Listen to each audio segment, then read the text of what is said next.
Bueno, buenas tardes a todos, bienvenidos a nuestras charlas de Legacy Network. En esta ocasión, con Luis Carlos hemos decidido abordar un tema que últimamente es de mucho interés por parte de todos los empresarios con los que estamos nosotros vinculados, que es el tema de cómo tomar decisiones en estas épocas de alta incertidumbre.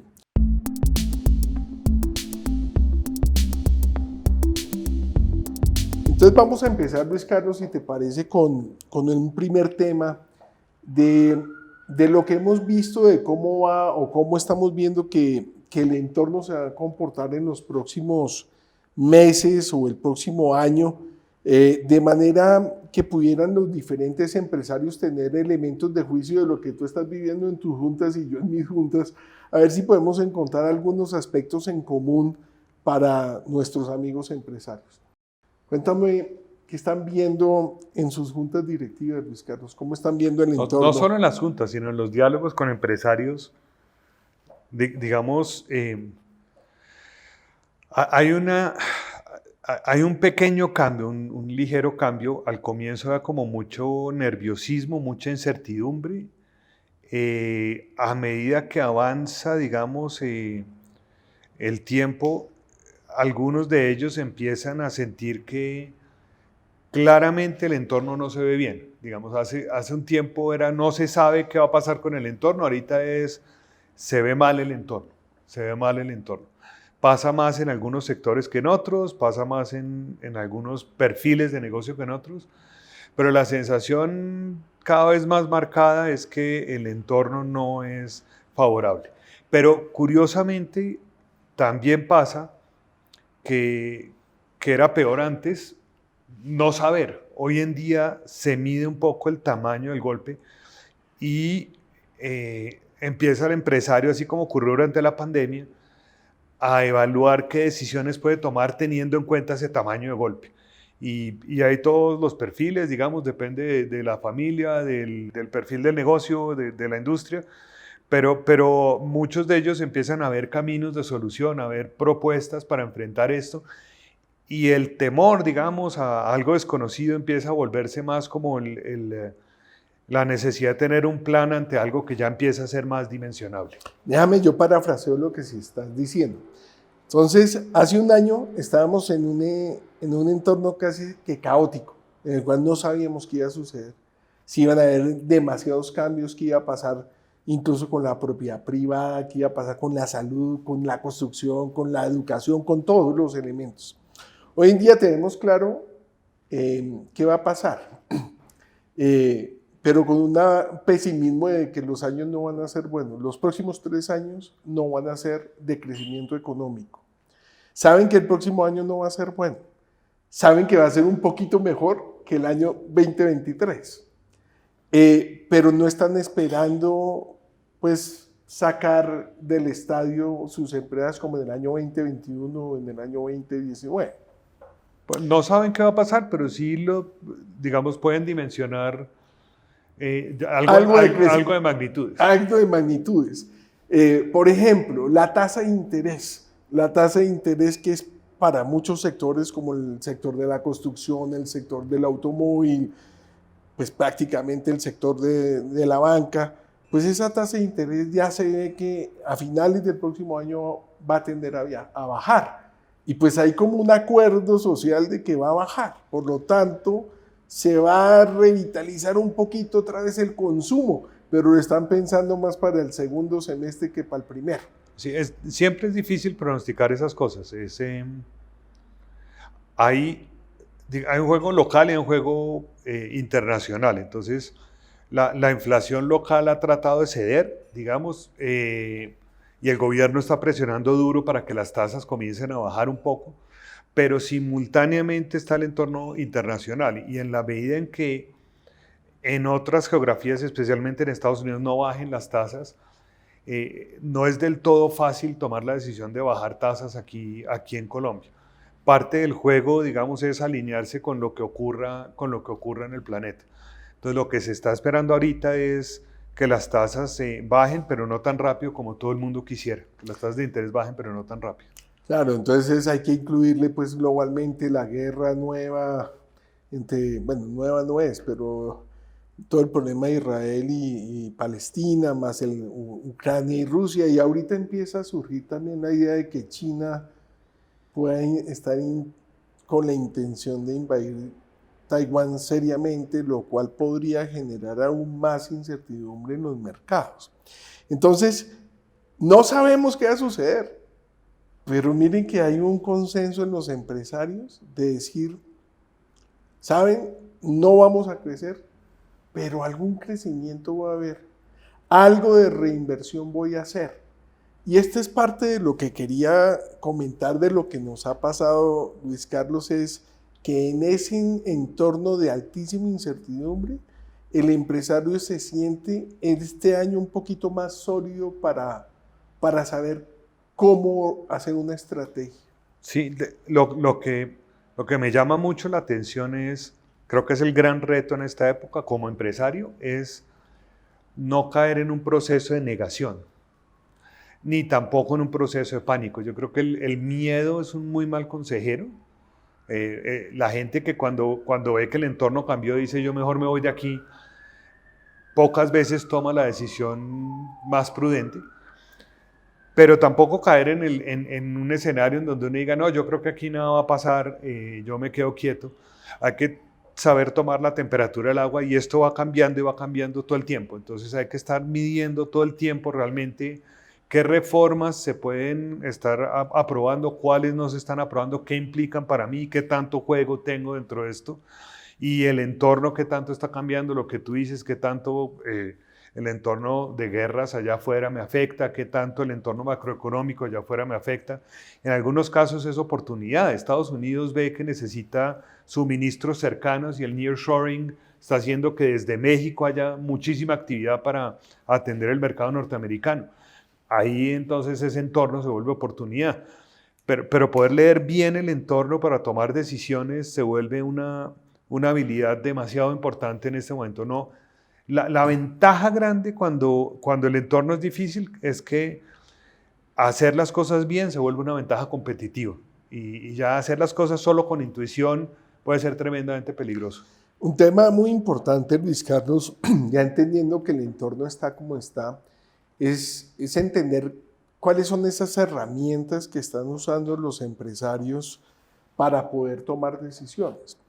Y a mí me gustaría compartir con ustedes algunas de esas herramientas, y no sé si tú las has usado también, que nos ha ayudado mucho como a comprender en esta situación de altísima incertidumbre cómo manejar y empezar a manejar los diferentes patrimonios.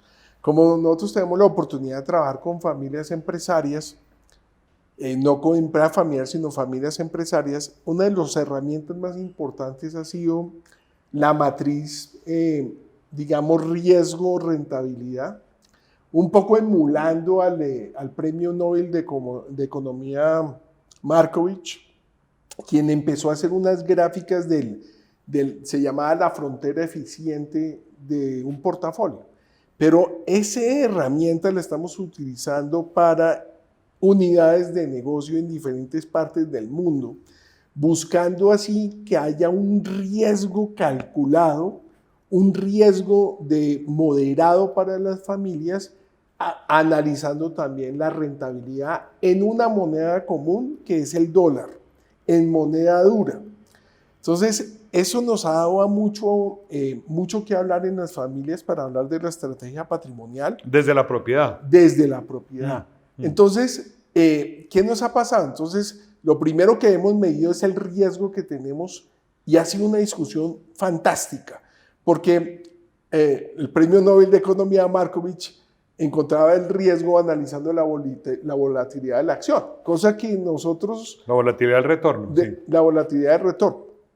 De alguna manera lo que hacemos en las familias empresarias es la percepción de riesgo de cada uno de los actores de la propiedad, de manera de que ellos cómo perciben, por ejemplo, el riesgo del negocio de la construcción en Colombia, o el riesgo del portafolio de inversión que tienen en Estados Unidos.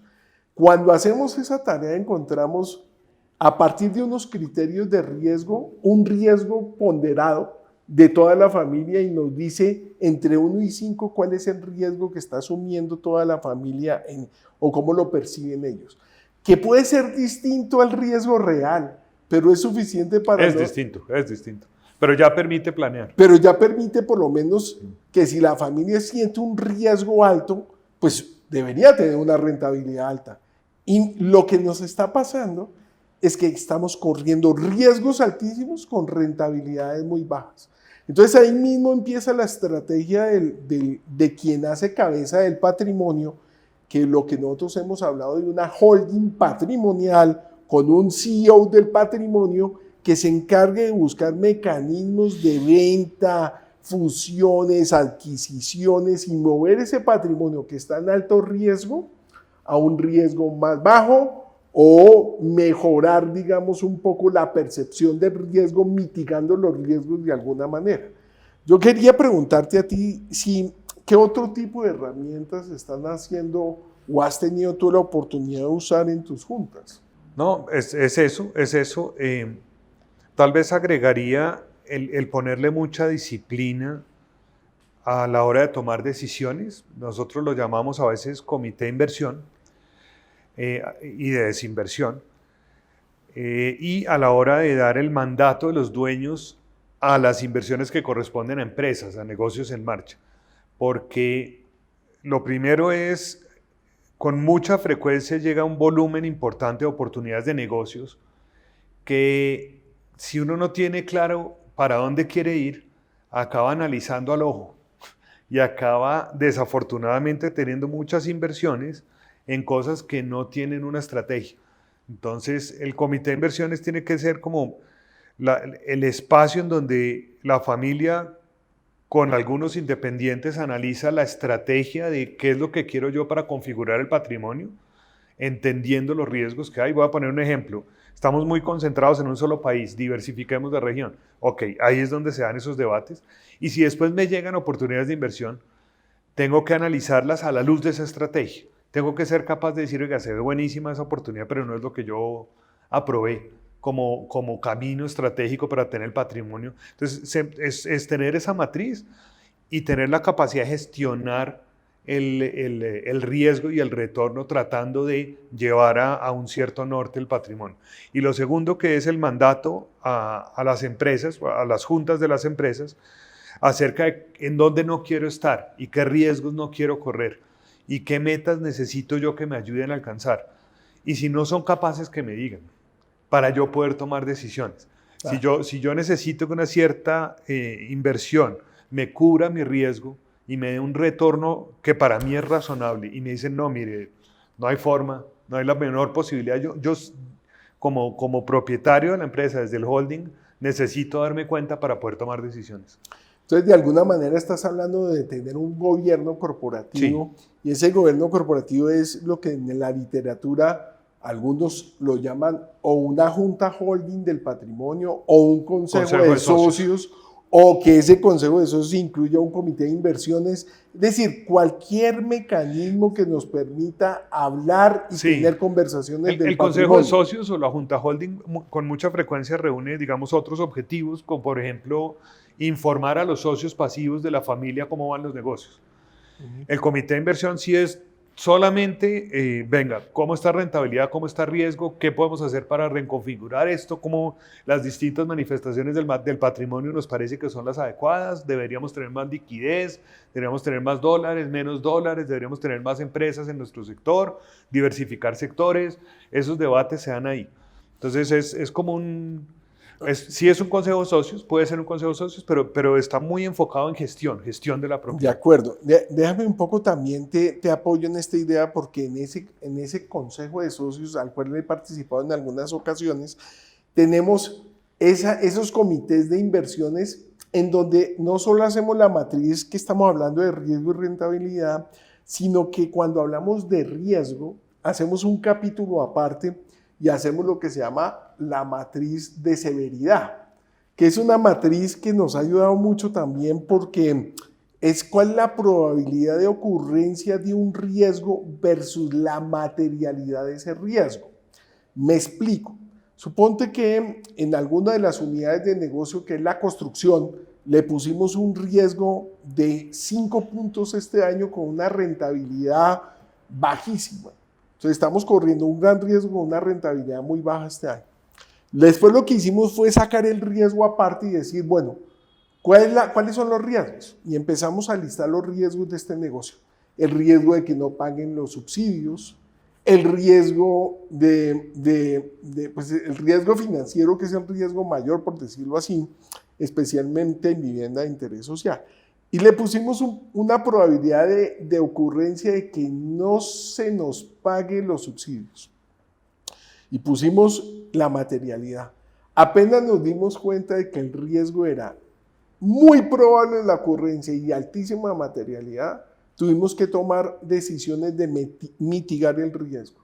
Esto que suena tan sofisticado, estoy seguro que todo el mundo lo hace de alguna manera intuitiva, pero lo que nos dio fue una capacidad de clasificar problemas de acuerdo a una materialidad y una probabilidad de ocurrencia y una capacidad de mitigar riesgos de manera casi que inmediata. ¿Qué nos pasó, Luis Carlos? Ahí, bueno, después lo puedo contar, pero inmediatamente nos dimos cuenta de que estábamos al borde, nos tocó traer plata de la que teníamos guardada en el exterior para poder darle soporte a la empresa en Colombia.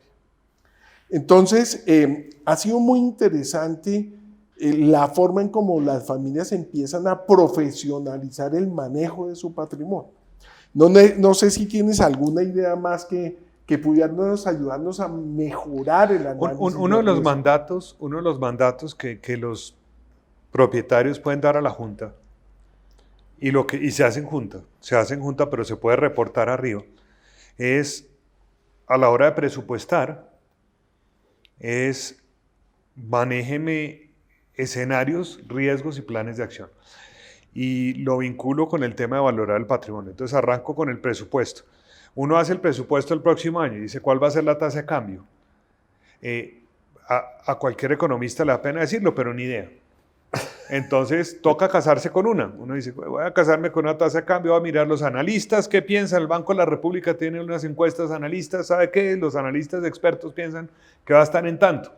Ok, hago el presupuesto con esa tasa de cambio. De pronto algunos empresarios se colchonean y dicen, no, póngale, si usted es importador, póngale una tasa más alta y con eso está tranquilo. Hace el presupuesto y uno dice, perfecto. Entonces el presupuesto nos da que podemos tener un flujo de caja positivo el próximo año, unas utilidades positivas el próximo año y estamos bien. Excelente. ¿Qué pasa si la tasa de cambio se sube por encima de eso? Y con todas las variables, ¿qué pasa si las tasas de interés no bajan? ¿Qué pasa si hay una recesión y yo no logro vender lo que estoy pensando? ¿Qué pasa si se me suben los costos porque el salario mínimo subió, pero a la hora de ajustar precios no logro subir los precios y el margen bruto se me reduce?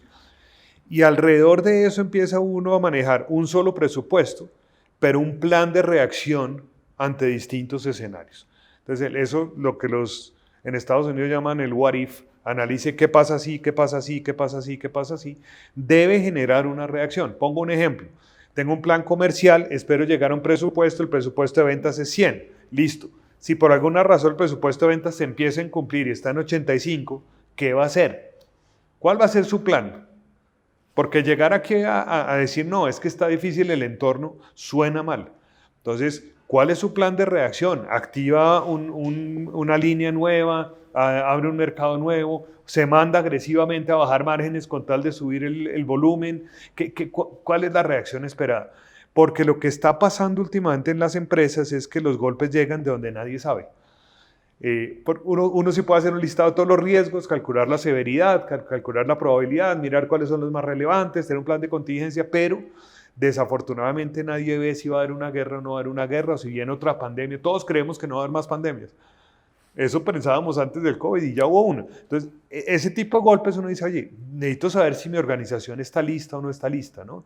Incluso en términos de poder planear recortes de costos, recortes de gastos, que permitan que la organización se ajuste a golpes del entorno. Eso ha empezado a pasar mucho. Luis Carlos, entonces estoy leyendo un poco lo que como consejo tuyo es, hombre, no es solamente necesario tener estas matrices de riesgo, matrices de rentabilidad de riesgo, matrices de severidad, sino tener una guía con, por ejemplo, una valoración con los principales factores Si o está, esos drivers a un año está el presupuesto, entonces uno como socio debería decirle a la Junta, oiga, muéstreme el presupuesto y muéstreme qué va a pasar si las cosas no salen como usted esperaba. Pero en el largo plazo está la valoración, porque la valoración no es otra cosa que cuánta plata me puede dar este negocio, no este año, sino de aquí en adelante. Y si yo como accionista o como propietario veo que el negocio cada vez me va a dar menos plata, tengo que poder tomar decisiones. El indicador patrimonial por excelencia es el valor del patrimonio. Entonces, si yo no soy capaz de valorar mi patrimonio, no tomo decisiones. ¿Cómo sé yo qué porcentaje de mi patrimonio está en empresas si no sé cuánto van en las empresas? No sé si estoy concentrado, no sé si tengo un buen futuro, no sé si estoy agregando valor año a año o destruyendo valor. Entonces, se vuelve un indicador muy importante de la gestión. En el fondo, lo que nosotros decimos es que un empresario no debe vender su empresa, en consecuencia tiene que comprársela. Con eso, cuando alguien llegue a decir, oiga, le compro, tiene que poner un muy buen dinero sobre la mesa para que yo siquiera me sienta a pensarlo.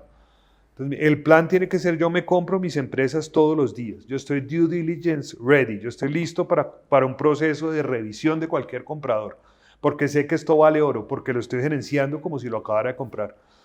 Entonces, no es solo el presupuesto de este año, es, oye, ¿cómo se ven los próximos años? ¿Cómo se ve el futuro de este negocio? ¿Hacia dónde va todo esto? Y pasa lo mismo que con los presupuestos, uno proyecta y falla, y ajusta y vuelve a fallar, y ajusta y vuelve a fallar, pero va afinando la puntería. Y llega un momento donde uno dice, oye, yo creo que el valor está tremendamente alto en este momento y no sé si yo sea el mejor propietario para esto, de pronto voy a buscar a alguien que me la compre y reconfiguro mi patrimonio. O por cariño nunca lo hace, pero sabe que tiene un patrimonio muy bien gerenciado. Hablemos de un punto, Luis Carlos, si te parece bien, que no, pues yo creo que a ti también te está sucediendo, que es ante esta incertidumbre, la valoración del patrimonio se vuelve muy relevante por una realidad.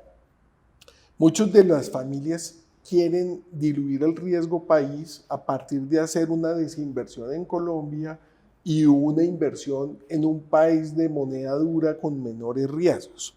Entonces ahí viene la situación de que mucha gente en nuestros consejos de socios empezamos a hablar en la posibilidad de hacer un cash out, una desinversión del negocio central, vender una parte, y lo que nos ha empezado a ocurrir es que hay algunos fondos de inversión internacionales que están muy interesados en comprar, por ejemplo, Colombia, mientras que muchos se podrían estar muy asustados en diversificar el riesgo. Hay algunos fondos que quieren entrar en Colombia porque para ellos el riesgo es diferente, lo miden diferente, les parece que Colombia no va a durar muchos años en una situación difícil porque ha sido un país muy estable. La medición del riesgo de un tercero es diferente al que está metido dentro del país. Y lo curioso es que empiezan a haber inversionistas, te estoy diciendo, principalmente europeos, Portugal, España, incluso algunos latinoamericanos que vienen a Colombia con un tema de largo plazo muy interesante y que las familias pueden hacer incluso una venta parcial. Obviamente, la mayoría de ellos quieren comprar la mayoría para tener control, pero muchas familias están dispuestas incluso a ceder control, a hacer un cash out e invertir afuera. Yo quería preguntarte sobre eso. ¿Cuál es tu recomendación especialmente en un momento donde los empresarios saben que sus empresas no van a valer lo mismo que cuando en el 2021 o en el 2019, donde estábamos con levitas muy buenos y ahora levitas no están buenos? ¿Para qué salir a venderlo? Dicen muchos, pero muchos quisieran vender incluso con menos valor para poder diversificar el riesgo. ¿Cuál sería tu sugerencia ahí, Luis Carlos? La valoración es una guía. La valoración es una guía para tomar decisiones. Cuando uno hace una valoración del negocio, uno sabe qué es lo que uno es capaz de hacer, cuánto dinero es capaz uno de generar en ese negocio. Y alrededor de eso empieza uno a debatir cuál es el objetivo y de qué es capaz. Entonces, si un inversionista viene y paga algo que sea mejor que eso, ya hay que sentarse a mirar. Si llega y paga algo peor que eso, en principio no la venda. Si recibe una oferta que no compensa lo que usted puede hacer con la empresa, quédese con la empresa, quédese tranquilo y trabájela. Entonces, la primera recomendación es no vaya a vender la empresa por susto. Si es por susto, no la venda. La segunda recomendación es quién es el comprador ideal para mi negocio. Nadie compra una empresa para dejarla quieta. La gente piensa que el negocio está en comprarla barata. Y sí, está bien, hay que negociar, hay que buscar comprar barato.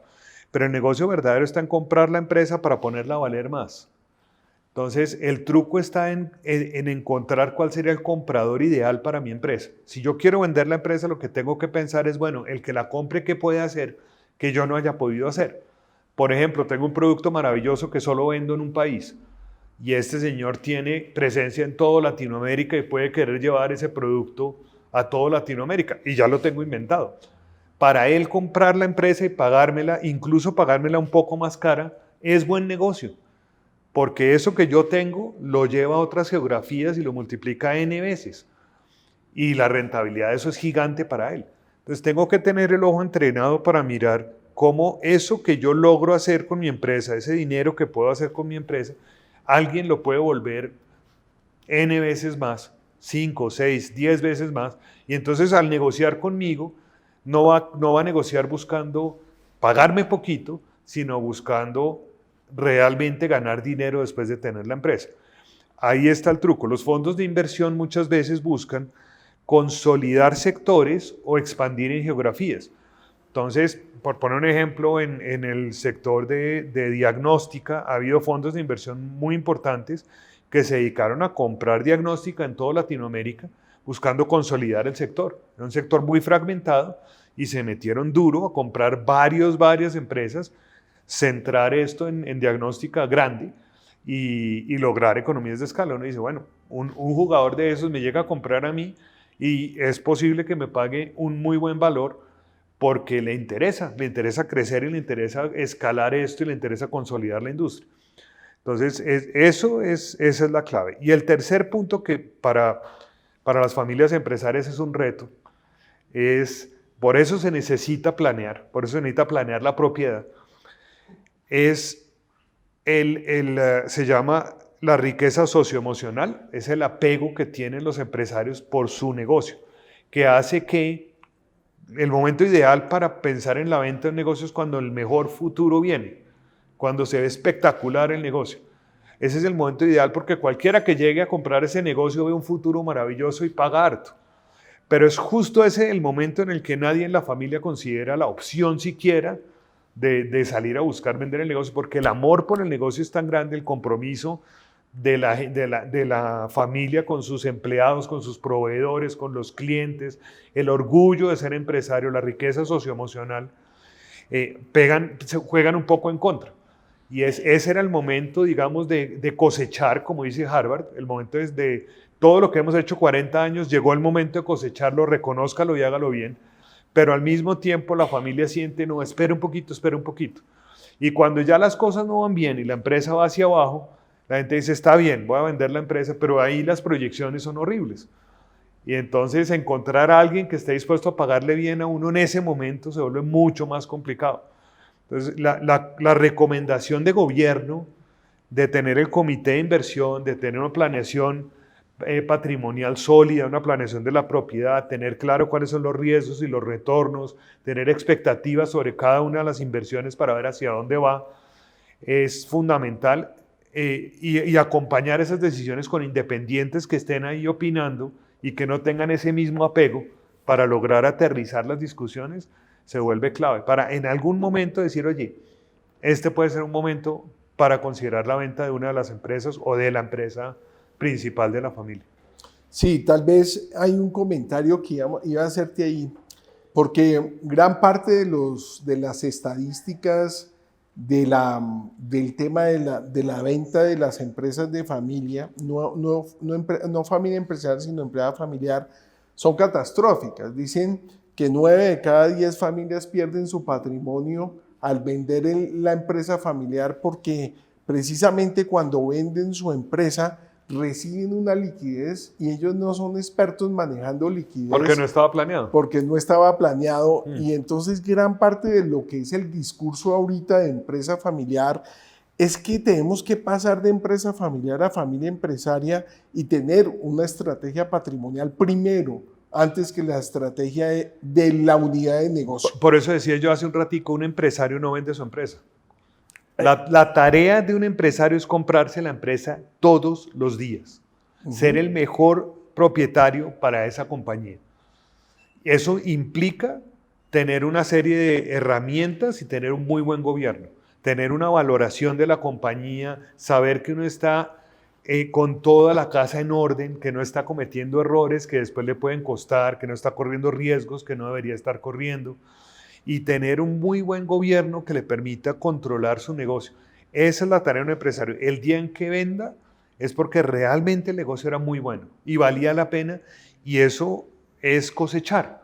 Eso es saber cosechar. Lo que hicimos, con orgullo podemos contarle al planeta que terminó con un final tremendamente feliz, en donde la familia le dio, digamos, la batuta al siguiente, le dio el testigo, como en las carreras de relevos, le dio el testigo al siguiente, que es el que va a llevar la empresa al siguiente nivel.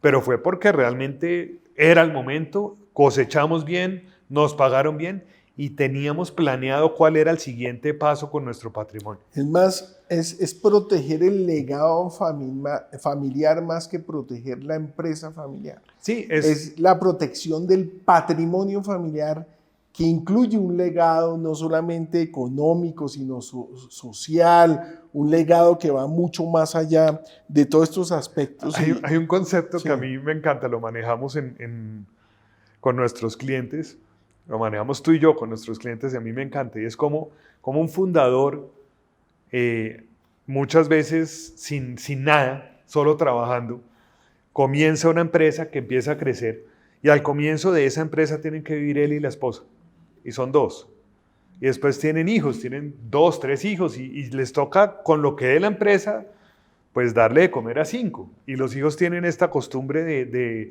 tener familia, y entonces en un momento dado ya no son 5, sino que 2 o 3 se casaron y son 8, y después tienen hijos, y si cada uno de ellos tiene 2 hijos son 14, y uno dice, oye, estamos en nietos en 14 y éramos 2, la empresa tenía que darle de comer a 2, hoy la empresa tiene que darle de comer a 14, y si nos descuidamos, la familia sigue creciendo, el patrimonio no, y esto empieza a colapsar.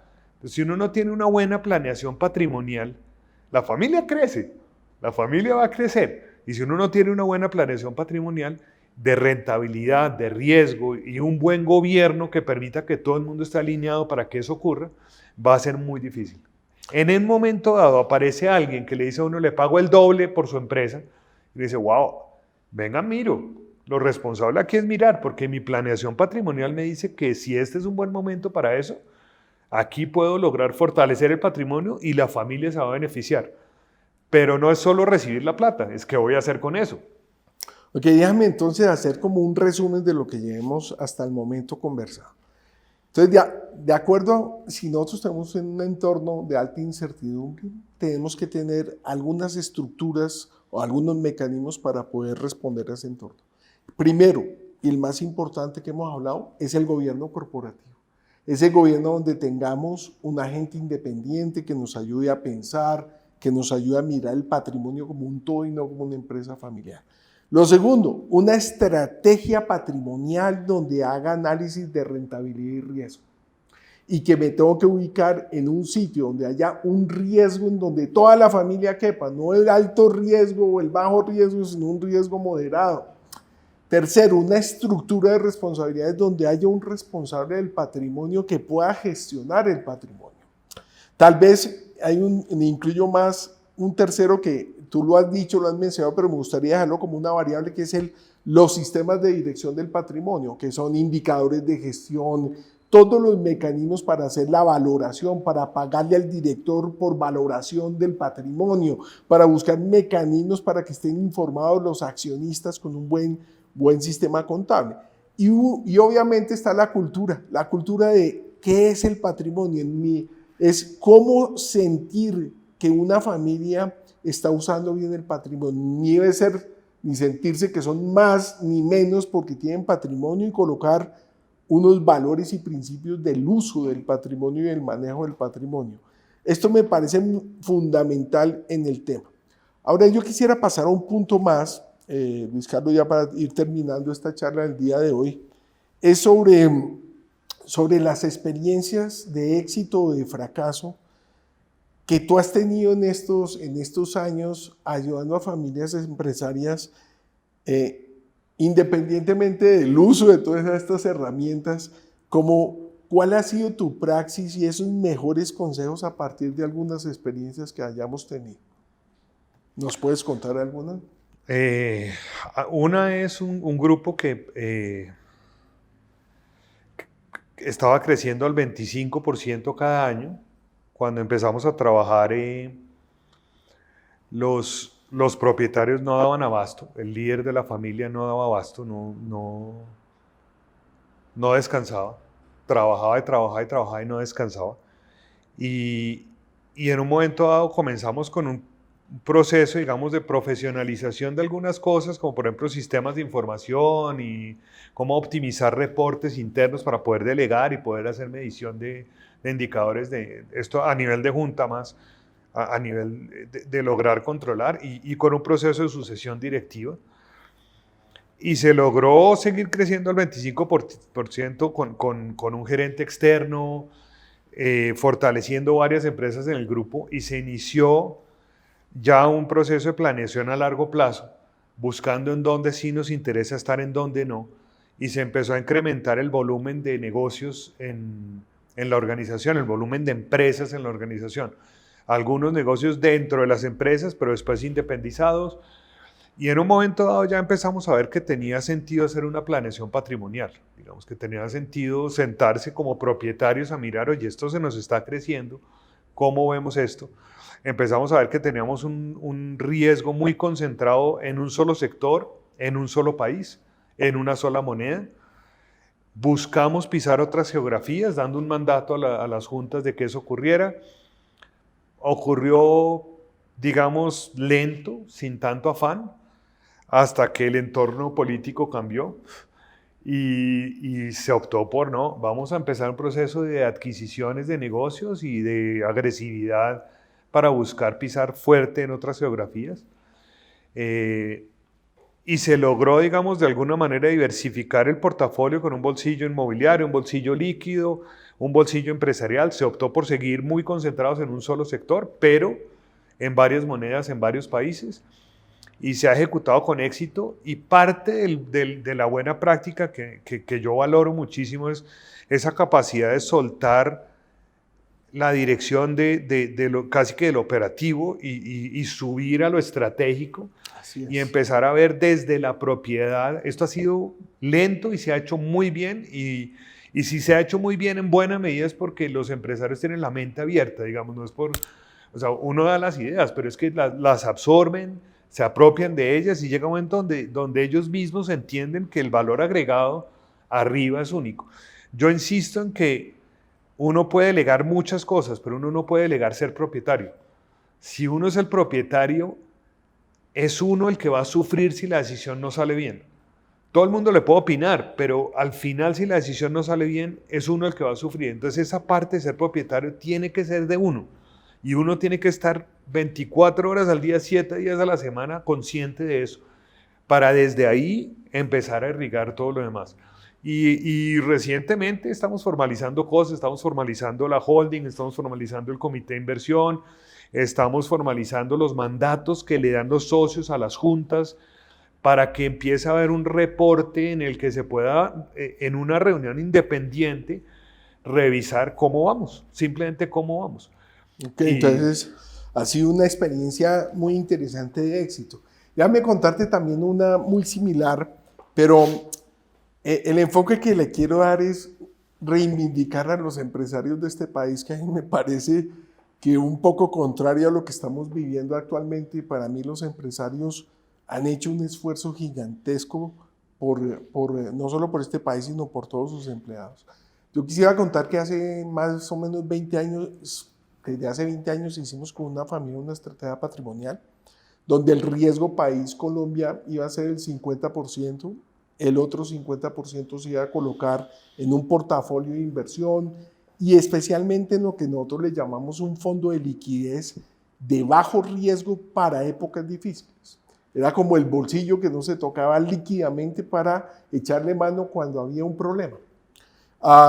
Y así hicimos durante mucho tiempo haciendo análisis de riesgo y rentabilidad. Cuando llegaron 2 eventos, ya había sucedido esto, pero quiero contarles especialmente este año lo que nos ha sucedido, es que en la estrategia patrimonial una de las empresas empezó a tener dificultades por el entorno. Básicamente, ya lo sabemos, el sector de la construcción, una situación muy difícil de caja. ¿Y qué tuvimos que hacer? Le echamos mano al fondo de liquidez para hacer que la empresa tuviera suficientes recursos para pasar las dificultades del entorno colombiano. Y yo les quiero decir que ese dinero no estaba pensado necesariamente para volverlo a traer a Colombia, sino que ese dinero era un resguardo económico en una situación difícil. Y esta familia, a la cual admiro y respeto mucho, porque ahí es donde se ve el talante de los empresarios, lo que quieren en su país, la generación de empleo, prefieren que no se genere en su gente una situación de desempleo y prefieren ellos colocar el dinero y hacer el soporte pudiendo no hacer esa toma de decisión. Entonces me parece que esa misma estrategia nos dio la oportunidad de hacer una diversificación y después hacer un soporte, y creo que eso responde mucho a una situación de dificultad, ¿no? Cuando hay momentos difíciles siempre hay que tener un bolsillo, un ahorro, y es el momento de utilizar el ahorro. Quiero decirles que estoy muy orgulloso de lo que ha hecho esta familia con esa estrategia patrimonial. Yo no sé si tú tienes alguna de otras esas experiencias. Muchas.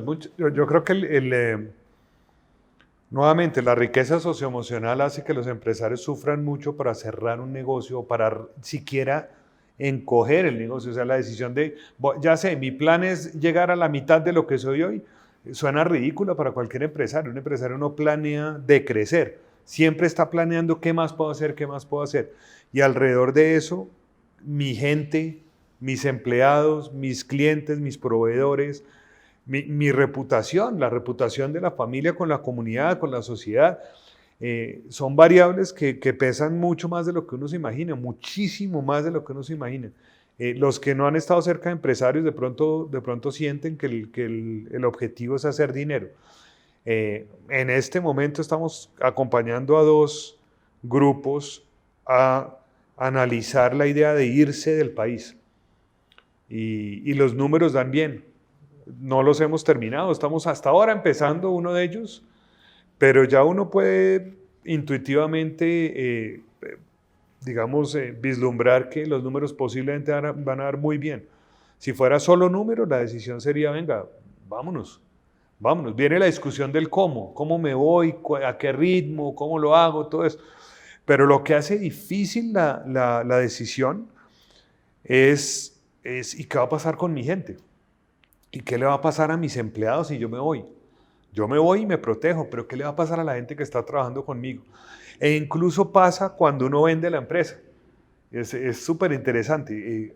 En algún momento vendí una empresa y ya teníamos el negocio armado, teníamos el contrato, teníamos todo listo, y los empresarios dijeron, yo quiero exigirle al comprador que le deje 1 año a mi gente dentro de la empresa garantizado. Porque lo único que yo pido es que los conozca. Es gente tremendamente valiosa como para que llegue y los eche. Y realmente el comprador no estaba pensando en echar a nadie, digamos, pero me pareció increíble el requisito, y el requisito era, yo quiero que usted los conozca. Yo no quiero que esta gente al día siguiente, oiga, no, entonces el dueño es otro y entonces hasta luego y usted defiendas. Quiero garantizarles que tengan 1 año para ensamblar con el nuevo propietario o armar un nuevo plan, y voy a estar pendiente de ellos. Ese tipo de gestos yo creo que son difíciles de entender. Muy bien, Luis Carlos, ya tengo que ir acabando la conversación. Quiero decirles a todos nuestros amigos de Legacy Network que este tipo de charlas que estamos haciendo con Luis Carlos para transmitir nuestras experiencias con diferentes familias empresarias, vamos a seguir haciéndolos de manera que podamos seguir transmitiendo lo bueno de ser empresario. Ser empresario y ser propietario de empresa realmente es una responsabilidad. Mucha gente nos ven como si fuera un privilegio, mucha gente incluso habla que nosotros podríamos hacer como malos en la sociedad. Yo creo que nosotros hemos generado muchos empleos y se genera mucha riqueza alrededor de la generación de trabajo. Los invito a seguir y a continuar estas charlas con nosotros.